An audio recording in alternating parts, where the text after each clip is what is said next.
तेनालीराम की कहानी महान पुस्तक। फ्रेंड्स, तेनालीराम की लोकप्रिय कहानियों के संकलन की इस कड़ी में आज हम एक मजेदार कहानी प्रस्तुत कर रहे हैं।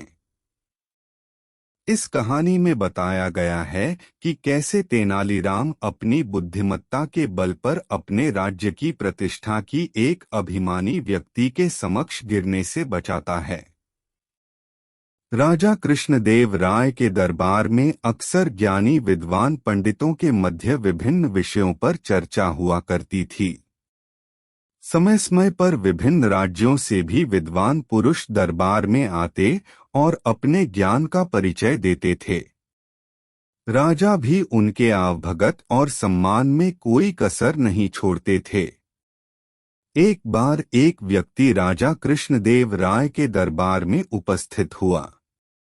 वह स्वयं को महान ज्ञाता और विद्वान दर्शा रहा था। उसका अहंकार उसकी बातों से झलक रहा था। उसने स्वयं के बारे में खूब बढ़ा चढ़ाकर बातें की। उसके बाद दरबार में बैठे ज्ञानियों को वाद विवाद के लिए चुनौती दे दी।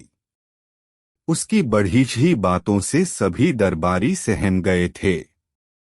अपमान के डर से किसी भी दरबारी ने उसके साथ वाद विवाद की चुनौती स्वीकार नहीं की। ऐसा में राजा ने तेनालीराम की ओर देखा तो तेनालीराम अपने स्थान से उठा खड़ा हुआ। वह विद्वान को प्रणाम करते हुए बोला, महाशय, मैं आपके साथ वाद विवाद के लिए तैयार हूँ।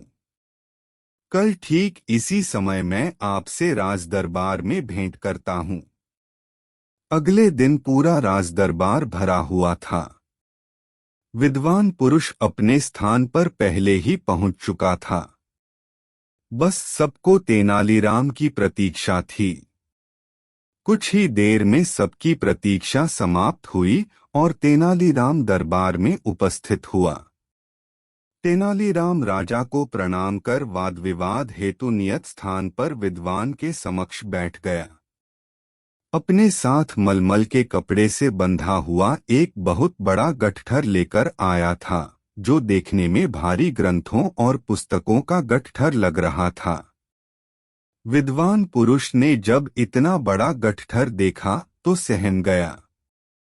इधर राजा कृष्णदेव राय तेनालीराम के हाव भाव देखकर आश्वस्त थे कि अवश्य ही तेनालीराम किसी योजना के साथ उपस्थित हुआ है।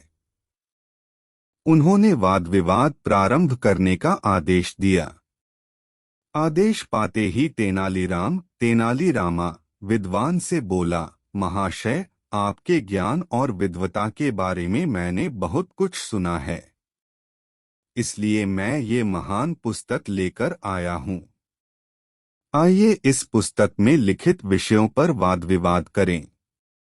पुस्तक देख पहले से ही सहमे विद्वान पुरुष ने पूछा, क्या मैं इस महान पुस्तक का नाम जान सकता हूँ? अवश्य। इस पुस्तक का नाम है तिलक्षता महिषा बंधन। तेनालीराम बोला। पुस्तक का नाम सुनकर विद्वान पुरुष घबरा गया।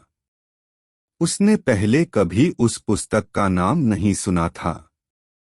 वह सोचने लगा कि इस पुस्तक का तो मैंने नाम तक नहीं सुना है। इस पर लिखित विषयों पर मैं कैसे चर्चा कर पाऊंगा? वह तेनालीराम से बोला, यह तो बहुत उच्च कोटि की पुस्तक प्रतीत होती है। इस पर चर्चा करने मुझे बहुत प्रसन्नता होगी, किंतु आज मेरा स्वास्थ्य ठीक नहीं है। ऐसे गहन विषय पर चर्चा हेतु मन मस्तिष्क के साथ साथ सेहत भी दुरुस्त होनी आवश्यक है। मैं आज आराम करता हूँ। कल इस पुस्तक पर स्वस्थ मन मस्तिष्क से चर्चा करेंगे। तेनालीराम मान गया। अगले दिन वह नियत समय पर अपना गट्ठर लिए पुनः राजदरबार में पहुंचा, किंतु विद्वान पुरुष का कोई अतापता नहीं था। बहुत देर प्रतीक्षा करने के बाद भी वह उपस्थित नहीं हुआ। वाद विवाद में हार जाने के डर से वह नगर से भाग चुका था। राजा सहित सभी दरबारी चकित थे कि ऐसी कौन सी पुस्तक तेनालीराम ले आया जिसके डर से स्वयं को महान ज्ञाता बताने वाला भाग गया।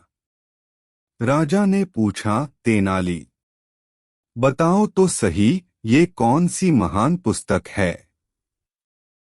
मैंने भी आज से पहले कभी इस पुस्तक का नाम नहीं सुना है। तेनालीराम मुस्कुराते हुए बोला, महाराज, यह कोई महान पुस्तक नहीं है। मैंने ही इसका नाम तिलक्षता महिषा बंधन रख दिया है।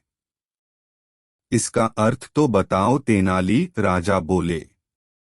महाराज, तिलक्षता का अर्थ है शीशम की सूखी लकड़ियां। महिषा बंधन का अर्थ है भैंसों को बांधने की रस्सी। इस गट्ठर में वास्तव में शीशम को सूखी लकड़ियां हैं जो भैंसों को बांधने वाली रस्सी से बंधी हुई है। मैंने इसे मलमल के कपड़े में कुछ इस तरह लपेट कर ले आया था कि देखने में यह पुस्तक जैसी लगे। तेनालीराम मुस्कुराते हुए बोला। तेनालीराम की बात सुनकर राजा सहित सारे दरबारी हंस पड़े। इस प्रकार तेनालीराम ने अपनी बुद्धिमत्ता से एक अहंकारी विद्वान के समक्ष अपने नगर का सम्मान बचा लिए। राजा ने प्रसन्न होकर तेनालीराम को ढेरों उपहार दिए। फ्रेंड्स, आपको तेनालीरामा की कहानी कैसी लगी? आप अपने कमेंट्स के द्वारा हमें अवश्य बताएं। ये तेनालीरामा की कहानी पसंद आने पर लाइक और शेयर करें। ऐसी ही और तेनालीरामा की कहानी तेनालीरामन स्टोरी इन हिंदी के लिए हमें सब्सक्राइब कर लें। थैंक्स।